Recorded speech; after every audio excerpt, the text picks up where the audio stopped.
Voici Catherine. Elle est contente. Elle a récemment découvert un produit qui a réellement changé sa vie. Un produit appelé ACA. Elle ne s'est jamais aussi bien sentie que depuis le jour où elle a commencé à en boire. Son raisonnement est clair et son énergie simplement phénoménale. Mais attention, elle a aussi une autre raison de sourire. Impressionnée par le résultat positif obtenu en prenant ACA, elle en a parlé à son collègue Greg. Lui aussi a alors essayé ACA, avec des résultats tout aussi surprenants. Catherine perçoit maintenant une commission sur chaque boîte d'ACA achetée par Greg. Ce dernier a vite fait à son tour de renifler une occasion de faire des affaires. Il en a parlé à Suzanne, une femme d'affaires prospère et expérimentée, qui lui a expliqué que les 3 questions essentielles auxquelles on devrait répondre pour estimer le potentiel d'une affaire étaient les suivantes. D'abord, est-ce que le produit est original et unique? Ensuite, est-ce qu'il présente un bénéfice pour l'acheteur? Enfin, pourra-t-on maintenir à long terme ce qui distingue le produit et lui confère un avantage? Ce que disait Suzanne était logique. Greg l'a donc prié de l'aider à estimer le potentiel d'affaires d'ACA. La première question de Suzanne était la suivante. Est-ce que le produit ACA est différent? Est-ce qu'il est unique? Elle a vite appris qu'ACA n'est ni un jus de fruits, ni une vitamine, ni un produit de beauté, ni le dernier cri en matière d'aliments en poudre. En fait, aucun produit ne pouvait être identifié qui puisse être considéré tant soit peu comparable à ACA.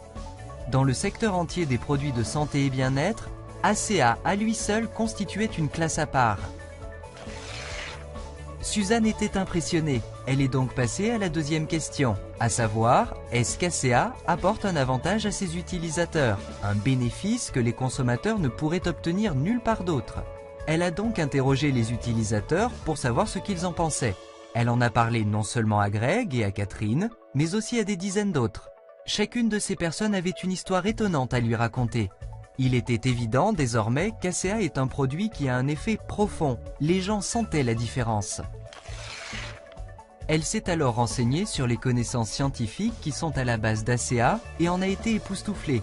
L'une après l'autre, les études confirmaient l'effet profond d'ACA sur la santé. Il n'y avait donc rien d'étonnant aux expériences extraordinaires, voire incroyables rapportées par les utilisateurs. L'originalité d'ACA étant établie ainsi que ses avantages pour les utilisateurs, Suzanne est passée à sa dernière question. L'entreprise qui met sur le marché ACA pourrait-elle pourtant maintenir son avantage? Le succès d'ACA ne causerait-il pas une saturation du marché par de nombreuses copies du produit? Suzanne expliqua à Greg que la question était d'importance. Les clients auraient pu abandonner Greg aussitôt que des copies d'ACA apparaîtraient dans les magasins. Afin de répondre à cette question, Suzanne en a appris autant que possible sur l'entreprise, qui s'appelle elle aussi ACA, et qui a été créée par 3 hommes d'affaires prospères et habitués au succès. Ces 3 hommes d'affaires, en acquérant et en développant ACA, avaient pris soin d'en protéger chaque aspect innovateur par des brevets en béton. Suzanne comprenait maintenant que la position d'ACA comme pionnier dans sa catégorie était inébranlable. Seul de sa classe, il demeurerait le seul produit de cette classe pour plusieurs années à l'avenir. Les nombreux brevets excluaient que quelqu'un d'autre puisse fabriquer l'ACA. Imaginez l'enthousiasme de Greg en entendant les découvertes de Suzanne.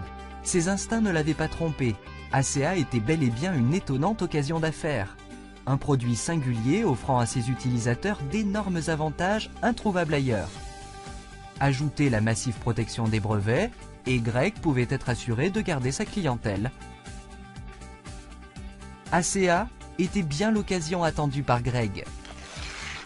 Les études de Suzanne apportaient aussi d'autres renseignements intéressants. Non seulement le produit était différent, utile et protégé, mais l'entreprise aussi. Suzanne expliqua à Greg qu'ACA, une entreprise en réseau de commercialisation, avait été lancée par 3 hommes qui n'avaient jamais participé à un tel réseau. L'un d'eux avait pris sa retraite, vers ses 40 ans, du secteur des télécommunications. Un autre avait été une étoile dans le firmament des services financiers, et le 3e était l'ancien vice-président de Kraft Foods, responsable de la stratégie d'entreprise. Le fait que ces 3 hommes, habitués au succès, aient choisi le réseau de commercialisation comme modèle d'entreprise, rendait ACA exceptionnellement intéressante. Greg pouvait sentir l'émotion dans la voix de Suzanne quand celle-ci parlait de l'engagement des fondateurs d'ACA pour le développement de chacun de leurs associés indépendants. Suzanne n'avait jamais rien vu de pareil. Quel avantage pour ceux qui participaient à l'entreprise! En tant que femme d'affaires, elle avait été impressionnée tout particulièrement par la solidité de la vision stratégique des fondateurs pour assurer la croissance et le développement mondial de l'entreprise. C'était en somme une affaire construite pour durer. Après le rapport de Suzanne, Greg s'est engagé dans l'affaire, avec l'aide de Catherine, pour démarrer sa propre entreprise au sein d'ACA. À son tour, il a recruté, devinez qui? Oui, Suzanne, qui dit aussi que c'était la plus brillante décision de sa vie. Greg, Catherine et Suzanne ont vite fait de recruter des dizaines d'autres personnes. Pas difficile si on considère l'énorme avantage d'ACA quant aux produits, à l'entreprise et au potentiel d'affaires. Leur équipe ACA comprend toutes sortes de personnes, de celles qui veulent seulement gagner quelques centaines d'euros en plus, jusqu'à celles qui ont obtenu leur indépendance financière et même la fortune. Catherine appelle cette gamme d'engagement temps partiel, plein temps ou hors concours. C'est vrai, il y en a pour tous les goûts. Lequel sera le plus approprié pour vous? Temps partiel, plein temps ou hors concours? ACA est à votre disposition pour vous aider à arriver au but que vous avez vous-même choisi. La personne qui vous expose la présentation à laquelle vous êtes en train d'assister pourra vous indiquer combien il est facile de réussir quand votre entreprise et votre produit s'appellent tous les deux ACA.